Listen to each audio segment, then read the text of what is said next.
Going on? I'm back again. I'm Tom, and this is words from the Lord. Do me a favor, like this video, share this video. Today we're gonna be talking about something that's very controversial, like something that I'm sure that you've all heard, and I want to show you that there's not truth to what you've heard. So I just want to enlighten you right quick. So what we're gonna be talking about is, can you mix politics with religion? So many times we've heard you can't mix politics with religion, but I'm gonna show you what the Bible says about mixing politics with religion. So these biblical figures are going to show that politics and faith can work together with leaders so that we can make smart decisions now and go forth. After this video, you're going to be able to see, and I hope that this blesses you, that you're able to actually talk to your kids and just, let's break this religious spirit. There's a religious spirit that's operating all over the places in churches, is in our society, where we hearing people saying that you can't mix religion with politics. And when you hear the word politics, people automatically think, oh, it's the devil, it's bad. But it's not true. And we should be teaching our children about politics, and as well as most importantly, teaching them about the word of God, so that we can have future religious men and women operating in political positions. And I'm gonna show you why. So I got a few scriptures. So get your notebook, get your pen, and you jot down these scriptures, so you're not just believing what I say. You can actually take a look for yourself, and you can see these things, and you can, it'll enlighten you. All right. So the first person I'm gonna talk about is Joseph. And Joseph, it's a good story. It's in Genesis. He had a lot of brothers, and his brothers, they treated him real bad. They actually put him down in like a ditch to die. But he ended up being taken and brought to Egypt, where he was imprisoned like for no reason. So what happens in Joseph, in Genesis, Joseph, he ends up being a person who could interpret dreams, and so while he was arrested, he was able to interpret a person's dream. And this person was a political person. This person gets out of jail. They forget about Joseph. They leave Joseph there. And this person goes and begins to work for the Pharaoh. And there's a time where the Pharaoh has a dream, and he's like, he doesn't understand his dream, and he needs somebody to interpret this dream. And this person that Joseph had interpreted this dream to gets Joseph out of jail. Joseph comes and interprets this dream to the Pharaoh. And because of that, because Joseph was connected to God and he could actually interpret dreams, he was able to interpret with the Pharaoh's a dream, and it saved Egypt from a mighty famine that was coming, that would last several years and wiped out a lot of people and locations. But because of that, Joseph was promoted promoted by the Pharaoh to second in command in Egypt, and he managed Egypt's economy, stored grain, and distributed food, prevented a national crisis. So this just shows that God can raise faithful leaders in foreign nations, because Joseph was not an Egyptian. He was a Jew, and he was able to operate in such a high ranking position under Pharaoh, where actually this is actually what it says in the word. Genesis 41, this is 39 through 41. Then Pharaoh said to Joseph, since God has made all this known to you, there is no one so discerning and wise as you. You shall be in charge of my palace, and all of my people are to submit to your orders. Only with respect to the throne will I be greater than you. So he put him in such a high ranking position, like directly under him. That's how much he trusted in him. And this just shows that it is a good thing that a person connected to God, with the mind of God, men and women, can operate in political roles, because this is a kingdom. So let's move on to the next one here. The next person is Moses. Let's talk about the story of Moses. Pretty sure everybody, or mostly everybody, has heard something about Moses. You know about the 10 Commandments. Well, Moses in the beginning, he was there was a time where there's a major killing of like children. So Moses' mother puts him in like this basket and puts him in the water, and he floats down, and he's actually adopted by the king's daughter. So he becomes a prince because she finds him in the water. She raises him, and Moses becomes a prince. So, but what happens with Moses is he's a Jew. So he's connected to God by being the chosen people. He actually kills a man after he sees this man beating up one of the Jewish people who were slaves. So he kills a man and he runs. He goes for a long time.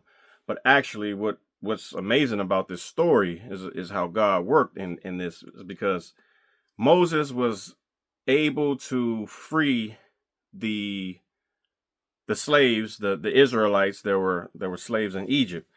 God uses him, and he's allowed this opportunity to talk to Pharaoh because of his past and who he was. So had he just been a regular old person, that had not been connected to the kingdom at some point, he may not have even Pharaoh may not have even given him the audience to talk to him, to even say what God has said to him. So Moses ends up freeing all of these slaves because of his prior political position. But then God uses him because of that, and he's able to go to Pharaoh and speak these things to him and cause everything to happen. Additionally, like this is later on in the word, we could check out Exodus chapter 18, 13 through 26. Go read through that and you'll see what I'm talking about. Moses ends up setting up judges. So what was happening, because he pulled all of those people, the Israelites, out into the wilderness, and he's setting up the laws of God, which these laws are basically the laws that we follow now. Those laws, the Mosaic laws, are the laws that are in effect. Where you shouldn't kill a person, you shouldn't steal, you shouldn't rob. These are the things that came from God. We operating in them right now. But in this part of Exodus, Moses is setting up judges because he tried to do this on his own. He was trying to be the judge on his own, and his father-in-law tells him, "Look, man, you're going to be burnt out. You're going to be weary from this because you're trying to answer all of this stuff, all of these people's problems, and you're just one person." So he's getting tired. The people are tired because they're waiting to get to him. So Moses ends up teaching the people the laws and setting up like some of the good men to be judges, and they would handle all of the small problems, and the major problems would come to Moses. So that's an example. Let's move on to the next person, who is Daniel. Now, Daniel is a very incredible prophetic book. There's a lot of things going on in there. There's things connected to the revelations in the Bible. It's a lot, and it teaches a lot. We have a lot of people talking about the Daniel fast, where they fasting for 21 days because Daniel, he did that. So, but as far as him being connected to politics, Daniel, he operated in the royal court as a ruler over the entire province of Babylon and was in charge of all the wise men. Now, how did he get this position? So Nebuchadnezzar was the ruler of Babylon. He went and basically had wiped out all of these Jews, and he took some of them. He took Daniel and had placed him in as a part of his kingdom because Daniel was already a wise person. And Daniel was a Jewish man. So in Daniel, Nebuchadnezzar had a dream as well, and he could not understand what this dream meant. He needed somebody to interpret this dream. He needed someone to tell him what this dream was. And here, listen to this. So he went to the astrologers. So these are people who are basically what we have today, where we're your horoscope and things like this. These are people, and the word tells us this is witchcraft. But these were people that he was using to give him information about dreams, and just they were considered wise men because they followed the stars. Well, they couldn't interpret this dream, and he was upset. And he actually didn't tell them the dream. He told them that you need to tell me what my dream is, what my dream was, and then interpret it. And if they couldn't, his ruling was that he was going to kill all of them. He was going to kill all of the wise men. So Daniel, he gets wind of this. He gets knowledge about this, and he prays because he's a wise man. And if these guys, if they couldn't get this right, then they were all going to be killed. Daniel prayed. He had a group of other people, other Jewish men, to pray as well. And that's just something that you should take a look at, because look at the situation he was in. He didn't just pray by himself, which is good. We should all pray by ourselves, but he involved other men of God to pray for him as well. And because of that at night he went to sleep, and he actually got revelation and the wisdom that he needed of this dream. He was able to see the dream, and he knew exactly what he needed to say to Nebuchadnezzar. So he's invited this audience to come and speak to Nebuchadnezzar, and he tells him with the dream what Nebuchadnezzar saw in his dream, and then he interprets the dream correctly. And so because of that, Nebuchadnezzar made him this high-ranking person in his kingdom, and he served as an advisor. Another thing that's strong in Daniel was that he was a person who didn't just he didn't change what he knew was important to him. He didn't conform to what Babylon was doing. Babylon worshiped different gods, and they didn't want people praying.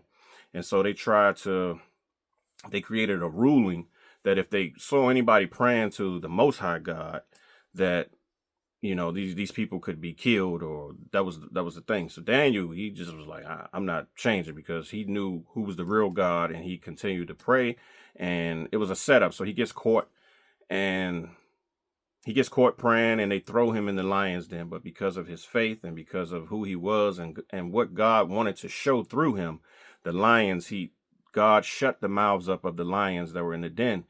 And Daniel never got attacked by the lions, and the king came out because he already had some favor in him. And when he found out that Daniel was in this lion's den, he came out and he cried, and he got him out of there.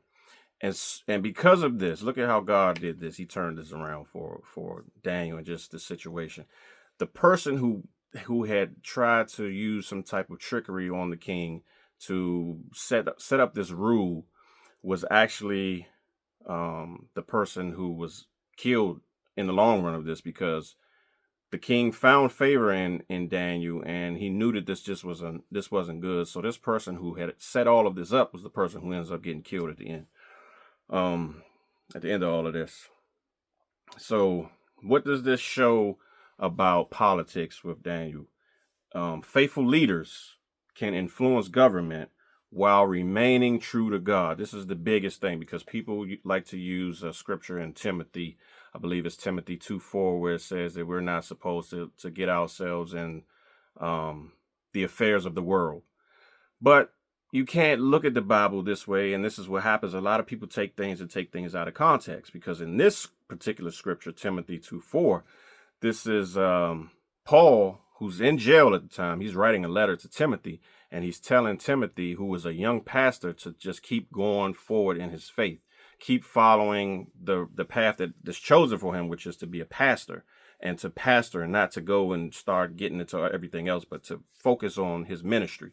So, but people take that and they forget about all of the other stories in the Bible that show all of the people being involved in politics. You know, the Christians, the believers that are involved in politics, and the impact that it has on politics. So let's move on to Nehemiah. Nehemiah became a governor of Judah. He was also a Jewish person.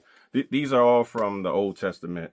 If you could look at Nehemiah chapter 1-6, if you read through that, I'm going to sum all of this up. He was a cupbearer to the Persian king, but he became the governor of Judah.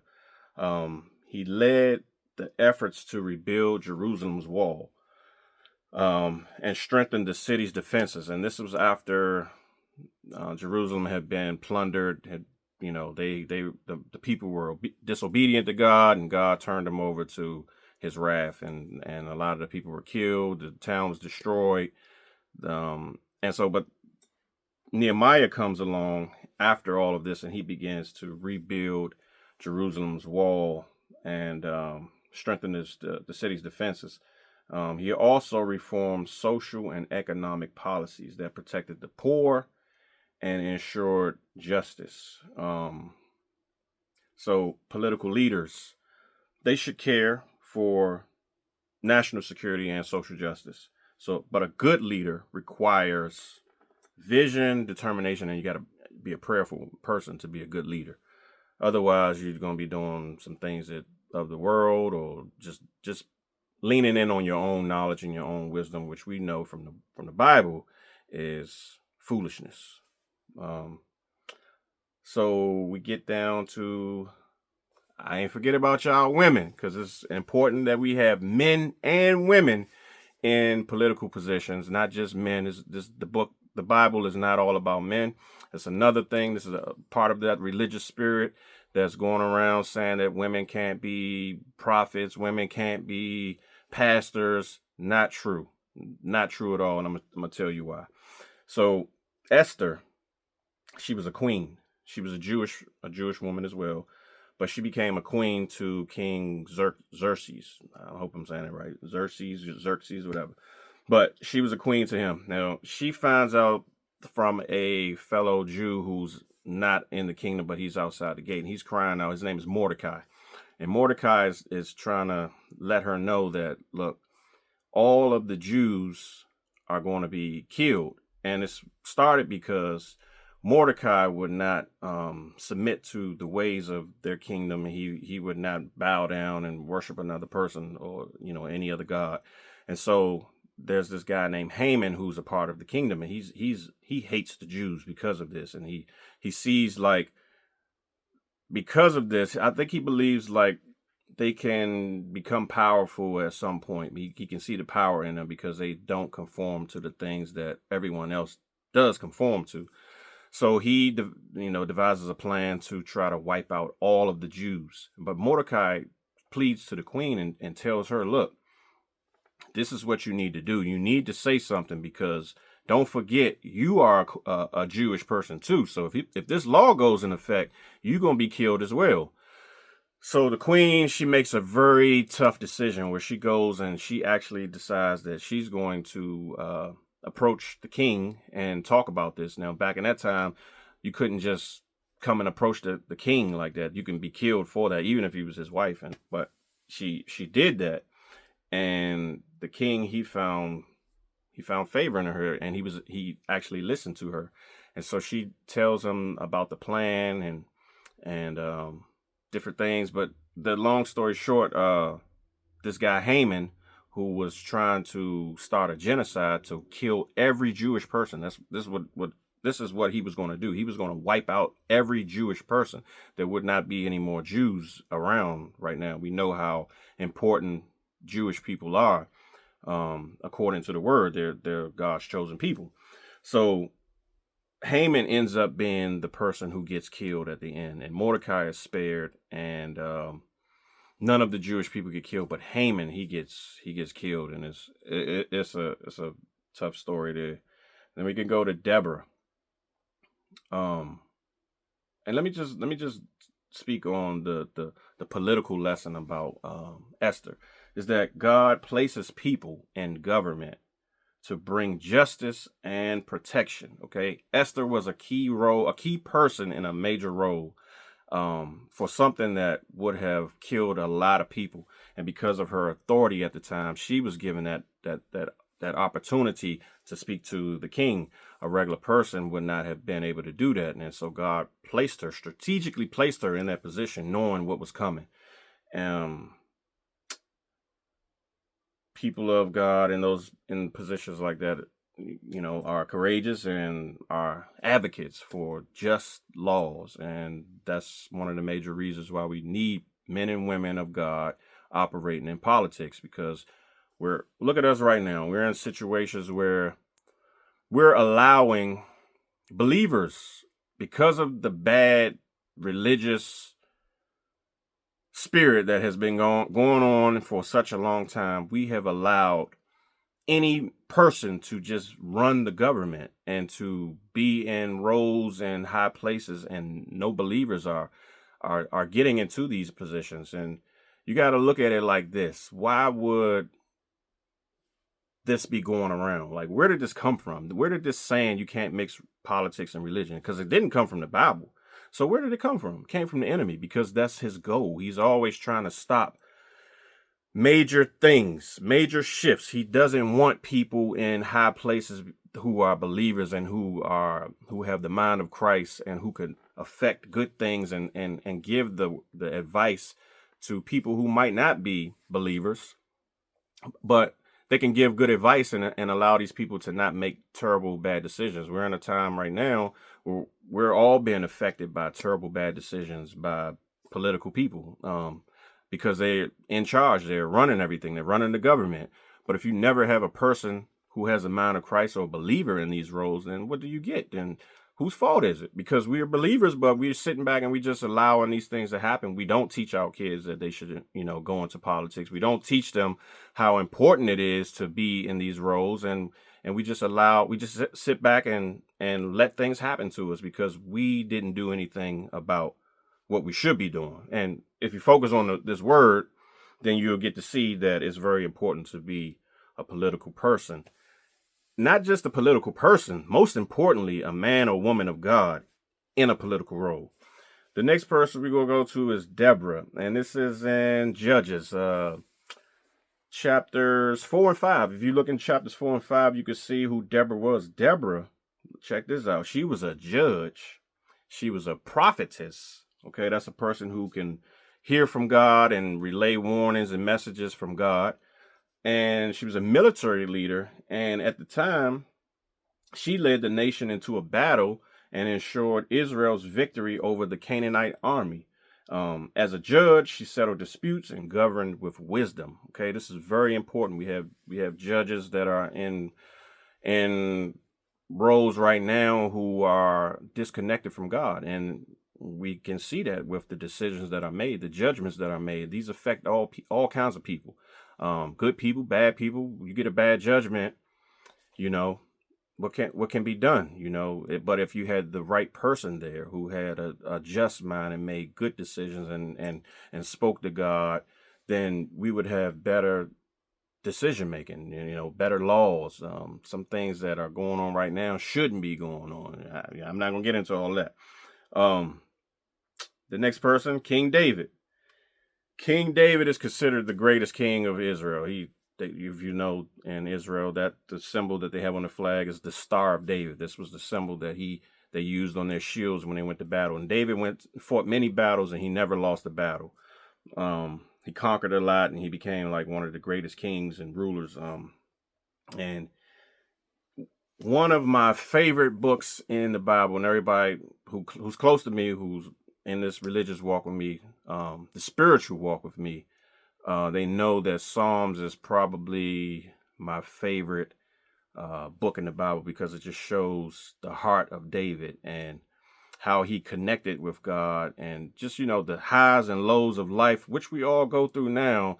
But you can hear how he's down in major times. He makes a bad decision, but then he always comes back to God, and God always, is there for him. He always helps him. And that's just life right there. Like, I look at Psalms and it's like, I want to be like David. Like, I want to have that type of heart to love the Lord the way he loved the Lord, and just be victorious in every battle, and because we're going to be faced with all types of highs and lows in this life.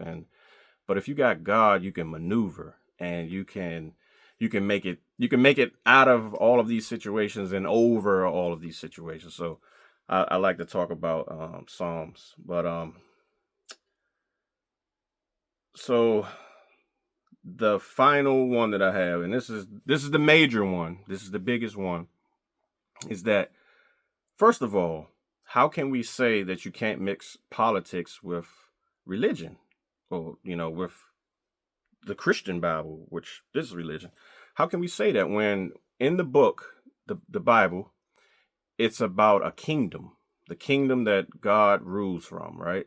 that's political. That means that there are people in positions. That's a kingdom. It's not just you have to have politics and people of high places to maneuver and manage things. And then just in the word, and if you go to Isaiah 9:6, this is the foreshadowing of Jesus. It was talking about Jesus. Isaiah was a prophet, a major prophet in the Bible, and he spoke about this. And what he said is in chapter 9, verse 6, I'm reading this from the NIV.